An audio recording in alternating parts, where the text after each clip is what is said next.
Movie की story John Wick universe से निकल कर आई है और एग्जैक्टली उस वक्त पर बेस्ड है जब जॉन विक 3 पैराबेलम मूवी की इंसिडेंट्स हो रहे थे और फोकस करती है ईव मैकैरो पर, played by the lovely Ana de Armas. वैसे इनका और जॉन विक का बहुत पुराना संबंध है, ट्रस्ट मी, जो कि मूवी में भी नहीं दिखाया गया। उस संबंध को जानने के लिए आप नॉक नॉक मूवी देखो और आप इस मूवी को डेफिनेटली देखो और अकेले देखो। और क्यों अकेले देखो, ये जब आप मूवी देखोगे तो आपको पता चलेगा कि मैंने अकेले देखने के लिए क्यों कहा है। और फैमिली के साथ में मत देखना, बाद में मुझे मत बोलना कि मैंने बोला नहीं था या मना नहीं किया था, मतलब तो आप समझ ही गए होंगे। वेल एनीवेज, ईव अपने बचपन में अपने पिता को खो देती हैं, यानी कि इनके आंखों के सामने इनके पिता को मार दिया जाता है और इनको रूस का रोमा ऑर्गेनाइजेशन में दे दिया जाता है, जो कि जॉन विक के यूनिवर्स के कई संगठनों के बीच में एक संगठन है जहां पर बैले डांस करते करते ये बड़ी हो जाती हैं। Hence the name of the movie ballerina, जो कि सच में मुझे बहुत बकवास नाम लगा। इसका नाम कुछ अलग होना चाहिए था। नाउ अब ये बड़ी हो चुकी हैं डांस करते करते, जब इन्हें अचानक याद आता है कि अरे मैं तो अभी बड़ी हो चुकी हूँ, मैं कातिल बन चुकी हूँ, मुझे अपने पिता के कातिलों को ढूंढकर उनको मारना चाहिए। कौन है वो कातिल, क्यों इनके पिता को मारा गया, क्यों ये रूस का रोमा ऑर्गेनाइजेशन में ही गई, नॉर्मली इनको किसी ने अडॉप्ट क्यों नहीं किया। और इसी बीच हम क्या क्या गजब हैंड टू हैंड फाइट देखते हैं। कुछ इसी स्टोरी पर फोकस करती है मूवी, जिसका नाम है ballerina AKA from the world of John Wick, ballerina. This is your fate, and you cannot change it.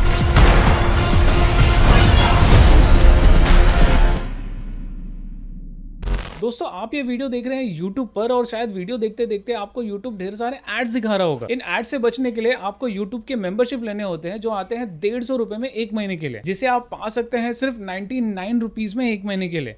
कैसे, ये जानने के लिए इस वीडियो के डिस्क्रिप्शन में दिए गए व्हाट्सएप पर तुरंत कॉन्टैक्ट कीजिए। फर्स्ट थिंग्स फर्स्ट, ये मूवी 2 घंटे की है, 1.5 घंटे की होनी चाहिए थी, लेकिन ठीक है, मूवी में एना डे आर्मस है तो काम चला लेंगे। स्टार्टिंग के 30 मिनट तक मूवी में कुछ नहीं है, मगर एक सरप्राइज है डेवी कास्टानेडा के नाम से, जिनको आपने अम्ब्रेला एकेडमी में ढेर सारे चाकू फेंकते हुए देखा होगा। इस मूवी में वो ढेर सारे hand to hand finally combat करते हैं, एंड ट्रस्ट मी, वो सारे scenes decent hand to hand combat हैं। क्योंकि भैया, अगर बैलरीना से अच्छा hand to hand fighting combat sequence किसी और को दे दिया तो कैसे चलेगा। बट इनको देखकर आई फेल्ट सो गुड। क्यों? क्योंकि भैया पूरे थिएटर में शायद से मैं ही था जो जानता था, ये भैया इसको देखा है, इसको अम्ब्रेला एकेडमी में देखा है, मैं जानता हूँ इस बंदे को। जोक्स अपार्ट, शॉर्ट टाइम का ही रोल था इनका, बट इट वाज इंप्रेसिव। अब अगेन पता नहीं क्यों मैं ढेर सारे मूवीज के ट्रेलर देखना मैंने बंद कर दिया है, टाइम नहीं मिलता, तो इस मूवी का भी ट्रेलर मैंने नहीं देखा था। सो मैं ब्लैंक था कि लीड कहां आएंगी, कहां फिट बैठेंगी, जॉन विक कहां से घुसेंगे मूवी में। अब ये मूवी मैंने इंग्लिश में देखी तो इसमें बहुत सारे हैवी वर्ड्स भी हैं, और जहां तक मैं जानता हूं अगर आप इसे हिंदी में भी देखेंगे तो वो जो इंग्लिश के हैवी वर्ड्स हैं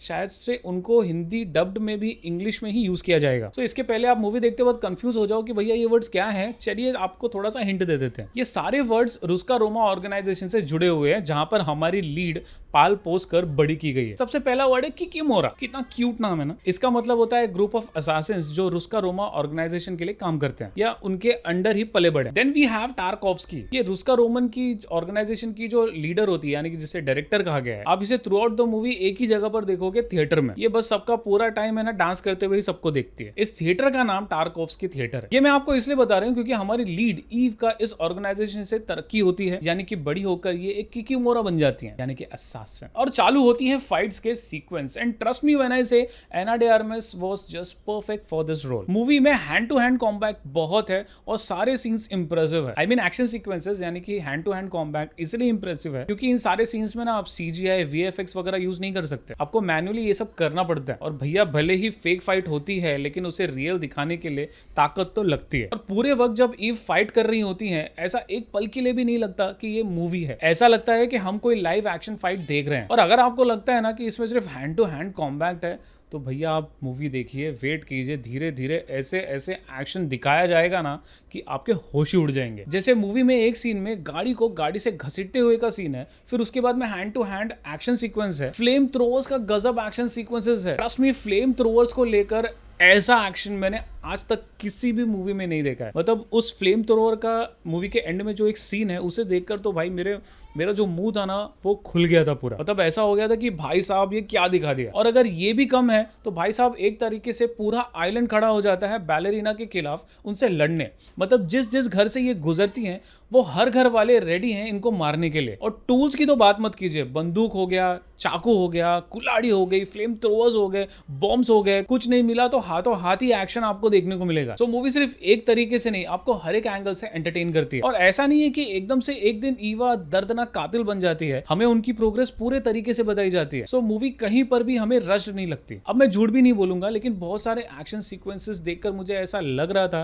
कि वो सारे एक्शन सीक्वेंसेस थोड़े डल थे, और ये सारे एक्शन सीक्वेंसेस मोस्टली आप मूवी के एंड में देखेंगे। और भैया अब आते हैं मेन मूवमेंट पे, जॉन विक और बैलरीना का फेस टू फेस आना। मुझे लगा कुछ हटकर यूनिक दिखाया जाएगा, कुछ अलग दिखाया जाएगा, बट मजा नहीं आया उन सीन्स में, और ना ही इन दोनों के बीच जो एक्शन सीक्वेंस होता है उसको देखकर भी कुछ खासा मजा नहीं आया। इनफैक्ट इस मूवी ने भी ईव को सिर्फ एक रीजन दिया असासिन बनने का, यानी कि इनके पिता की मौत। मतलब हमें न तो इनके पिता की और न ही इनके माँ की कोई बैकग्राउंड स्टोरी बताई गई, न ही कुछ फ्लैशबैक दिखाया गया। सो कहीं ना कहीं मुझे ऐसा लगता है कि हमारे लीड कैरेक्टर से हम प्रॉपरली कनेक्ट नहीं हो पाए। आई मीन XYZ चीजें हुई और हमारे सामने एक असासिन रख दी गई ईव के नाम पर। हाँ, हमें ये जरूर दिखाया गया कि जॉन विक का जहां पर एक यूनिवर्स है जहां पर रूल्स फॉलो किए जाते हैं, वहीं पर साइड में एक और यूनिवर्स है जहां पर कोई रूल्स फॉलो नहीं किए जाते। मतलब वो एक ऐसा यूनिवर्स है कि ये लोग वहां जाने से डरते हैं। तो ये सोचना ही थोड़ा अजीब लग रहा था, क्योंकि जॉन विक का यूनिवर्स ही खुद एक अलग लेवल पर है, और हमें अब बताया गया कि एक और यूनिवर्स है भाई साहब। सो ईव की बैकग्राउंड स्टोरी और इस नए यूनिवर्स के बारे में कुछ खासा बताया नहीं गया हमें, बट आई होप सो कि बैलरीना का जब सेकंड पार्ट आए तो ये दोनों चीजें वहां पर क्लियर हो जाए। बट एक चीज तो है, वी वांट